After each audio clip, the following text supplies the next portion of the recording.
अनुपालन और आवश्यक वस्तुओं की आपूर्ति को मॉनिटर कर रहा है। प्रधानमंत्री गरीब कल्याण योजना के अंतर्गत जो अतिरिक्त खाद्यान्न का आवंटन किया गया था, उसके तहत राज्य सरकारों ने लगभग 62 लाख टन गेहूं और चावल भारतीय खाद्य निगम से लिफ्ट कर लिया है।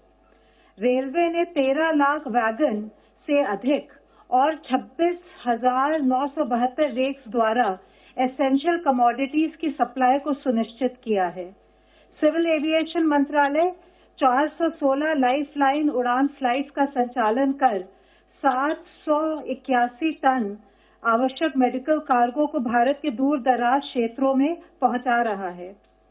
ट्रक्स और गुड्स कैरियर्स की मूवमेंट में निरंतर बढ़ोतरी हो रही है, परंतु इस आवाजाही को और पुख्ता करने के लिए गृह मंत्रालय ने कल राज्य सरकारों को पत्र लिखकर आपदा प्रबंधन अधिनियम के अंतर्गत जो दिशा निर्देश जारी किए गए थे, उसकी तरफ उनका ध्यान आकृष्ट किया है। आर्थिक गतिविधियों को और आवश्यक वस्तुओं की समयबद्ध आपूर्ति के लिए ये जरूरी है कि गुड्स ट्रैफिक को इंटरस्टेट बॉर्डर्स पर रोका नहीं जाए। दिशा निर्देशों के बावजूद देश के कुछ हिस्सों में ट्रक्स और गुड कैरियर्स की मूवमेंट में समस्या आ रही है। गृह मंत्रालय ने फिर से स्पष्ट किया है कि ट्रक्स और गुड्स कैरियर्स की मूवमेंट के लिए, चाहे वे भरे हुए ट्रक्स हों या खाली हों, अलग से पास की आवश्यकता नहीं है। राज्य सरकारों को अनुरोध किया गया है कि वे सुनिश्चित करें कि जिला प्रशासन एवं फील्ड एजेंसीज इन निर्देशों का पालन करें। आज गृह मंत्रालय ने आदेश जारी कर उन लोगों की आवाजाही की अनुमति रेल द्वारा भी दी है जो लॉकडाउन की वजह से फंसे हुए हैं, जैसे स्टूडेंट्स, माइग्रेंट लेबर, टूरिस्ट और पिलग्रिम्स। इसके लिए संबंधित राज्य सरकारें एवं रेलवे बोर्ड उचित व्यवस्था करेंगे और सभी हेल्थ प्रोटोकॉल्स का अनुपालन सुनिश्चित करेंगे। आज मैं आप लोगों के साथ थोड़ा अपने जो हमारे केंद्रीय सशस्त्र पुलिस बल हैं, उनका जो योगदान दिया जा रहा है कोविड-19 की लड़ाई में, उसके बारे में कुछ जानकारी आपके साथ शेयर करना चाहती हूँ।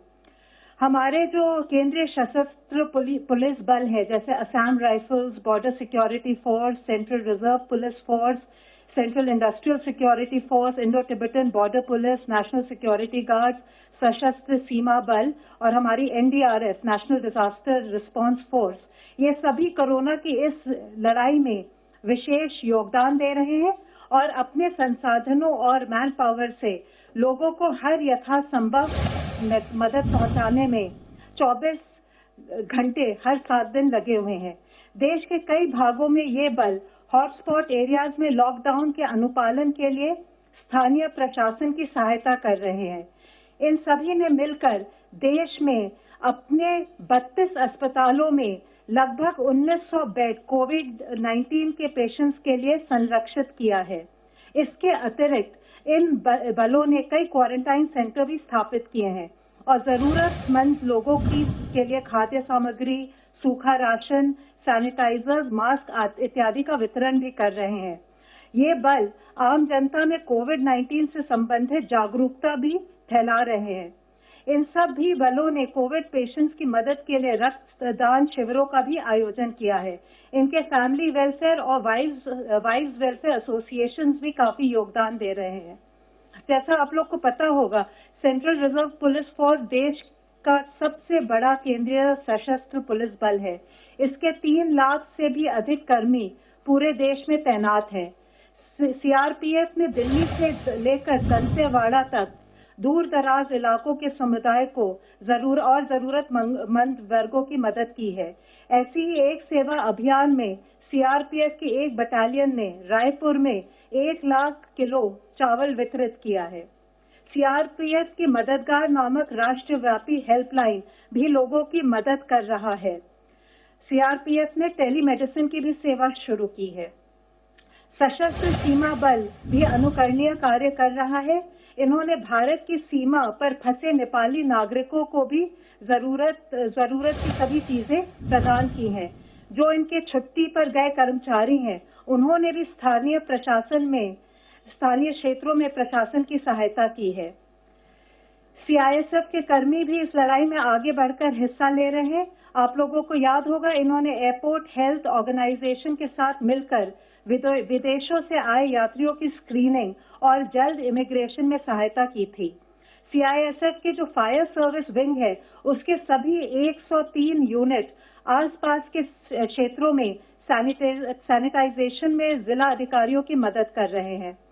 बॉर्डर सिक्योरिटी फोर्स ने पूर्वी सीमा पर अंतर्राष्ट्रीय सीमा से लगते 300 से अधिक गांव में न सिर्फ लोगों को आधारभूत जरूरतें मुहैया कराई हैं, बल्कि उनकी चिकित्सा संबंधी सुविधा जो उनको जरूरत है वो भी उपलब्ध करा रहे हैं।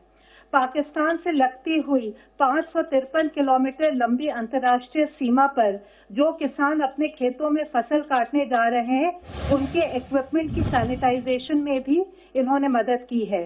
बीएसएफ ने मेघालय में पशुओं के लिए भी चारा उपलब्ध कराया है। इस प्रकार वो दूर दराज क्षेत्रों में मोबाइल एटीएम की सुविधा भी आम जनता को मुहैया करा रहे हैं। बीएसएफ ने अपनी पेट्रोलिंग में काफी वृद्धि की है, जिससे कि सीमा पार से कोविड-19 के केस ना बढ़ पाए। आईटीबीपी कोविड-19 की लड़ाई में शुरू से जुड़ा हुआ है। इसने देश की सबसे पहली क्वारंटाइन फैसिलिटी स्थापित की थी। पहाड़ी क्षेत्रों में ये भी काफी योगदान दे रहे हैं।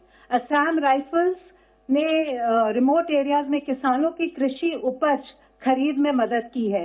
इसके अलावा उन्होंने अनाथालय और वृद्धाश्रमों को भी अडॉप्ट किया है।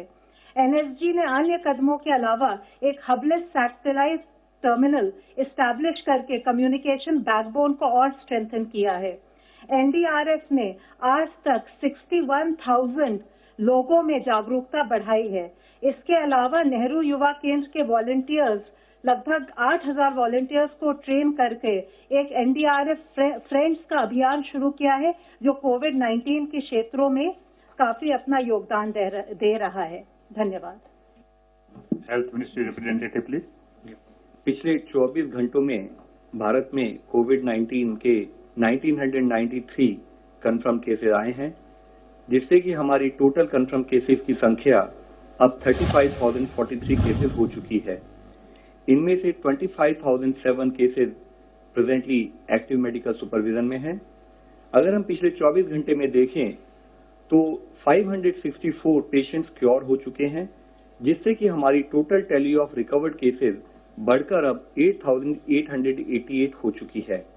इस तरीके से हम देखते हैं तो हम पाते हैं कि हमारा रिकवरी रेट निरंतर बढ़ते हुए अब 25.37% हो चुका है। जैसे कि आप सभी को पता है कि देश के विभिन्न जिलों को रेड, ऑरेंज और ग्रीन जोन में बांटा गया है। राज्य और जिला प्रशासन द्वारा कंसंट्रेटेड एफर्ट्स करते हुए यह इंश्योर करना है कि जिन भी जिलों में केस आए हैं, यानी कि रेड या ऑरेंज डिस्ट्रिक्ट्स, वहां पर इफेक्टिव और स्ट्रिंजेंट कंटेन मेजर्स के थ्रू चेन ऑफ ट्रांसमिशन को ब्रेक किया जाए। Mapping of cases and contacts, यानी कि जितने भी केसेज आए हैं उनको और उनके कॉन्टैक्ट्स को मैप किया जाए। वह केसेज और उनके कॉन्टैक्ट, उनका ज्योग्राफिकल डिस्पर्शन क्या है, उसको एनालाइज किया जाए। उसके साथ ही एक वेल डिफाइंड पैरामीटर जिसमें कि सारे रूल्स को प्रॉपरली और तरीके से एनफोर्स किया जा सकता है, उन क्राइटेरिया को कंसिडरेशन में लेते हुए जहां पर भी ये केसेज आए हैं वहां पर एक कंटेनमेंट जोन डिलिनेट किया जाना चाहिए। अर्बन एरियाज में जैसे कि कोई रेजिडेंशियल कॉलोनी हो सकती है, कोई मोहल्ला हो सकता है, कोई म्युनिसिपल वार्ड या कोई पुलिस स्टेशन एरिया या कोई म्युनिसिपल जोन और पूरा टाउन, डिपेंडिंग ऑन की केसेस का स्प्रेड आउट कैसा है। इसी तरीके से रूरल एरियाज में कोई विलेज या क्लस्टर ऑफ विलेज और पुलिस स्टेशन या कोई ग्राम पंचायत या ब्लॉक, इस टाइप के एरियाज को depending on the above parameters हमें कंटेनमेंट जोन को डिलिनेट करना है। इसके साथ ही इन एरियाज में एक बफर जोन भी डिक्लेयर करनी चाहिए अराउंड द कंटेनमेंट जोन, और कंटेनमेंट जोन में except for essential services and activities, सारी एक्टिविटीज पर प्रोहिबिशन रहे। वहां हमारा मुख्य एफर्ट हो कि एक तरफ हम जब स्ट्रिंजेंट पैरामीटर कंट्रोल कर रहे हैं, दूसरी तरफ स्पेशल टीम्स बनाकर कंटेनमेंट जोन में हाउस टू हाउस सर्वेलेंस की जाए। ये स्पेशल टीम्स सभी केसेस को एक्टिवली सर्च करें। उनका फोकस ILI यानी कि इन्फ्लुएंजा लाइक इलनेसेस और सारी यानी कि सीवियर एक्यूट रेस्पिरेटरी सिंड्रोम के केसेस को डिटेक्ट करने में लगे।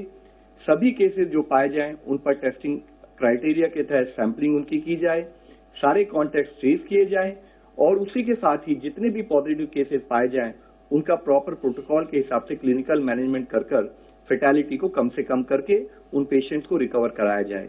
इसी तरीके से हमारे एफर्ट्स होने चाहिए कि हम एक्सटेंसिव सर्विलेंस करें ILI और सारी केसेस की बफर जोन में in all the health facilities, ताकि ओवरऑल कोऑर्डिनेट एफर्ट्स के थ्रू हम ब्रेक कर पाए चेन ऑफ ट्रांसमिशन को। आज जब कोविड-19 पेंडेमिक से हम डील कर रहे हैं तो हम लोग लाइफ की नई रियलिटीज को भी फेस कर रहे हैं। एज पीपल से कि we are going to see a new normal, हमें जरूरत है कि हम सावधान रहें, जागरूक रहें और हर तरीके से सतर्क रहें। कंटेनमेंट जोन के बाहर भी सरकार के द्वारा दिए हुए सभी दिशा निर्देशों का पालन करना अति आवश्यक है। हमें कॉन्शियस एफर्ट्स करने हैं कि जब हम लोगों के साथ कॉन्टैक्ट में रहें तो डायरेक्ट और कन्फाइंड कॉन्टैक्ट से फिजिकल डिस्टेंसिंग के नॉर्म्स को पालन करते हुए हम लोगों से मिलें और उसके हिसाब से अपना दिनचर्या प्लान करें। किसी भी एरिया में कंजेशन से बचने के लिए स्टैगर्ड टाइमिंग जैसे कॉन्सेप्ट को फॉलो करें। हैंड्स को अपने washing hands with soap, water या सैनिटाइजर का उपयोग, इसके थ्रू हम हैंड हाइजीन को प्रमोट करें। जो भी फ्रीक्वेंटली टच सर्विसेज हो सकती हैं जैसे कि टेबल टॉप्स, चेयर के हैंडल्स, कीबोर्ड्स, माउस पाड एक्सेट्रा, उनको नियमित रूप से डिसइंफेक्ट और साफ करते रहें और सभी लोग मास्क या फेस कवर एज अप्रोप्रिएट उसका इस्तेमाल करें। हमें यह समझना चाहिए कि मास्क पहनने वाला व्यक्ति बीमार व्यक्ति नहीं है। मास्क पहनने वाला व्यक्ति वह व्यक्ति है जो अपने समाज के बारे में अपनी रेस्पॉन्सिबिलिटी को समझता है और विचारशील है। अपनी सुरक्षा के लिए सभी से रिक्वेस्ट करेंगे कि corona tracker application Aarogya Setu download की जाए। इस लड़ाई में पूरा दुनिया जुड़ी हुई है। उस समय पर अगर इंडिया को सक्सेसफुल होकर इससे निकलना है तो जरूरत है कि हम सिंपल एक्शंस जो कि हमें सपोर्ट कर सकते हैं जैसे कि hand hygiene, respiratory hygiene, environmental hygiene और फिजिकल डिस्टेंसिंग का पालन करें। हम सबसे रिक्वेस्ट करते हैं कि kindly help us to help you. धन्यवाद। धन्यवाद।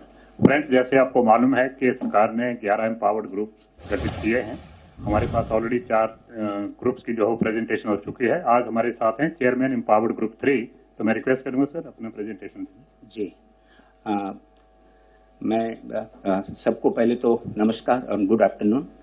हमारा ग्रुप 3 का जो बेसिक हमारा जो जवाबदारी है वो है कि जो एसेंशियल मेडिकल सप्लाईज है उसको हम उसका अवेलेबिलिटी नक्की करें। तो इसमें जो मोटी मोटी जो मैं बड़ी जो बताना चाहता हूँ, एक तो ventilators, oxygen and oxygen cylinders, PPEs, N95 N99 mask, diagnostic kits और दूसरा जो भी हमको दिया जाए काम में जैसे भी समय जाता है इसका। तो नेक्स्ट, तो इसमें इस पहली बात मैं बताना चाह रहा था कि भारत का हमारा जो सबसे बड़ा चैलेंज था कि ये बहुत ही ज्यादा ये सब चीजें मैंने जो बताया उसका बहुत बड़ा डिमांड था, ग्लोबल डिमांड अभी है और पूरा विश्व उसको परचेज करना चाहता है। पूरे विश्व में से उसका प्रोक्योरमेंट चल रहा है। ये हमारा एक सबसे बड़ा चैलेंज है। इसमें दूसरा चैलेंज था कि वो हमारा अब तक भारत में ये लार्जली इंपोर्ट होता था और जो बनता था वो भी बहुत कम बनता था। PPE और N95 भारत में बनते नहीं थे, वो इंपोर्ट होते थे। थोड़ा वेंटिलेटर्स बनता था, टेस्टिंग किट्स थोड़े बनते थे। तो हमारा स्ट्रेटेजी ये रहा हमारा ग्रुप का, हमको मैंडेट भी दिया गया कि इसको ये जो है एक अपॉर्चुनिटी की तरह इसको देखा जाए, एक अवसर की तरह देखा जाए और भारत के जिसकी अपनी एक इंडस्ट्री बहुत बड़ा बेस है, हमारे पास टेक्नोलॉजी है, तो उसका उपयोग करके हमारे भारत में ही एक मैन्युफैक्चरिंग बेस ये सबका क्रिएट करना चाहिए और सप्लाई चेन बनाना चाहिए। इसके लिए हमने 3 प्रकार से काम करना शुरू किया। एक तो था कि जो हाल में जो मैन्युफैक्चरर है उसकी कैपेसिटी बढ़ाया जाए, उसकी कैपेसिटी जो है इसको एक्सपांड किया जाए। उसके लिए उसको क्या क्या जरूरत है उसका हमने लिस्ट बनाया और बाद में उसको हमने मदद करना शुरू किया। दूसरा किया कि कोई नया मैन्युफैक्चरर बन सकता है, उसके लिए क्या उनको मदद कर सकते हैं हम, तो उसका हमने शुरू किया। तीसरा है हमने हैंड होल्डिंग एंड फैसिलिटिंग, मैंने जनरली बताया कि बहुत जरूर पड़ती है, उनके लिए मटेरियल बनाना पड़ता है, टेक्नोलॉजी का उपयोग करना पड़ता है, रिसर्च करना पड़ता है, ये किया।